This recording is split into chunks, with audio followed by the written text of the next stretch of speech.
Did you know, according to latest studies, 40% of your daily activities are habitual? And that's why Benjamin Franklin famously once said, most people die at 25, but they're not buried until 75. And I can't tell you how true this is in today's day and age, as most people, they are literally sleeping awake. They get to the end of their life full of regrets and what ifs. And it is for this reason it's important that you pay close attention to today's video, where I'm going to be breaking down the 5 habits you need to give up right now if you want to be more successful. And so make sure to pay close attention, especially to the final fatal bad habit, because that is the thing that you need to be unblocked from right now. Without further ado, let's go on to the first bad habit you need to give up, which is crumbling under pressure. Here's a big difference between winners and losers. Losers, the moment they begin to feel the winds of life, the moment they begin to fall down and crumble and feel that pressure, what do? They begin to give up. They begin to tell themselves, oh, you don't know what I'm going through. Oh, it's hard. Whilst the winners on the other side, what do they tell themselves? They realize it's real and it's good. It's part of the process. They realize the strongest trees don't grow in the best soil. It grows in the strongest winds. And they understand that they can control it. You see, the problem arises when we think we're the only ones who feel pressure and then allow ourselves to get overwhelmed by it, when in fact other people around you feel this pressure. What dictates success is how you handle this. What peak performers and high performers have all got in common is they have got a neutral relationship to this energy, and they reframe it to give them more energy. What they tell themselves when they feel nervous, they tell themselves, I feel excited, and they jump onto the stage and they serve to go above and beyond. And so it's how you interpret this information that dictates your outcome. So reframe this and realize the pressure is what creates diamonds. Let's go on to the second bad habit you need to give up, which is negative self-image.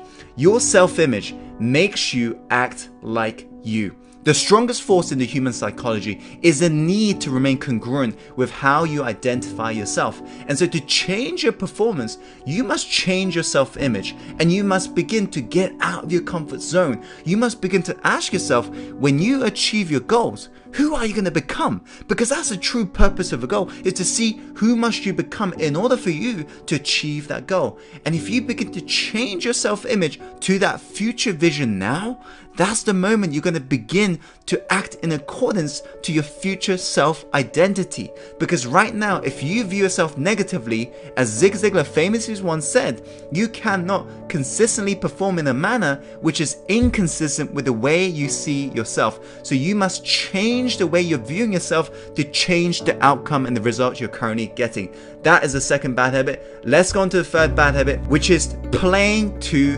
lose. Let me ask you, on a day-to-day basis, are you playing not to lose?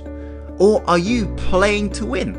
This is a big difference. It sounds so simple, but it's a big difference between winners and losers. Losers are literally looking, around them thinking, oh, I'm just about scraping by. Whilst winners, they are dominating. Whilst winners, they're doing whatever it takes. They are playing to win. This is a mindset shift that you need to have. Instead of playing not to lose, you gotta play to win. You gotta realize if you're gonna go in at all, go all in. If you're gonna do anything at all, do it properly and do it like a winner would. Own it from the heart and do whatever it takes inside it. Let's go on to a fourth bad habit, which is never committing. Rich people are committed to being rich. Poor people simply think about being rich. And this is why rich continue to get richer and the poor seem to get poorer. Poor people just read more books thinking, yeah, one day this is going to happen, but yet they never do anything about it. Whilst rich people, what do? Speed of implementation. The moment they learn something, they immediately implement it, whilst the poor people just think, oh, I'm just going to research more, and they never take action. I want you to write this down. Ready, fire, aim. Get in the game. You want to know what you want, take action, and then you want to adjust as you go, because your plans will never go 100% as a plan. So realize the fastest way for you to be successful is to get in the game and pivot along the way. When things don't go along the direction that you want to go to, pivot, keep on failing forwards. That's how you make your dreams a reality.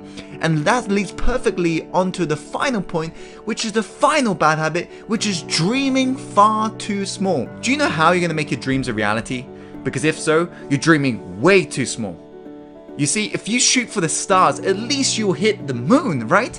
But poor people, they don't even shoot for the ceiling in their house, and that's why they wonder why they're not successful, right? And I want you to realize that how is none of your business. Elon Musk, he wants to colonize Mars. Richard Branson, he wants to take people out to space on a freaking holiday. Steve Jobs, he wanted to put a dig in the freaking universe. The question is what is your goal right now? We've been conditioned to think realistic. We've been conditioned to follow goal-setting systems such as SMART, which is full of BS. Listen, Martin Luther King did not stand in front of tens of thousands of people in 1963 and he didn't say, I've got a SMART goal. No, he said, I've got a dream. The question is, do you dare to really dream? Do you dare to dream big? Because when you set this audacious goal, that is the thing that will keep you alive. That is the thing that will, from the heart, you'll feel that burning desire to make it a reality. This is how you never run out of motivation, by setting a goal that's aligned with your intuition, your heart, the thing that you're born to do. And then it becomes your mission to make it a reality. This is what visionary entrepreneurs have got in common. They see things before it happens. The question is what do you really, really want out of life? And make it a must to make that a reality. So dare to dream big. These are the 5 habits that you need to give up right now if you want to be successful. If you found this video helpful, Insider, be sure to share this video with your friends and loved ones. Why? Because the more you give, the more you shall receive. So it's about becoming a person of value. So make sure to share this video with your friends and loved ones right now. And like this video if you like this video, and comment below in regards to any questions or feedback you may have. And as always, Insider, follow your heart, my friend, and take action and go live the life you're truly born to live. I'll see